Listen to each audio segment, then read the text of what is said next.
Friends, கடாய் காஞ்சிருச்சு. எண்ணெய் ஊற்றலாங்க.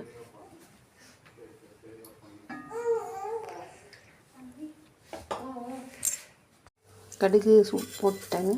சீரகம் வெடிச்சிருச்சு. வெங்காயமும் கருவேப்பிலையும் போடலாங்க. ஃப்ரெண்ட்ஸ், வெங்காயம் நல்லா வதங்கிடுச்சு பாருங்கள். இப்போ வந்து மூக்கரட்டை கீரை போடுறாங்க.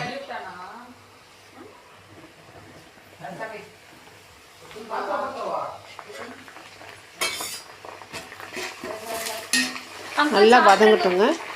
நல்லா வதங்கிடுச்சு. இப்போ அரைச்சி வச்ச பேஸ்ட்டை நம்ம இதில் ஊற்றலாங்க.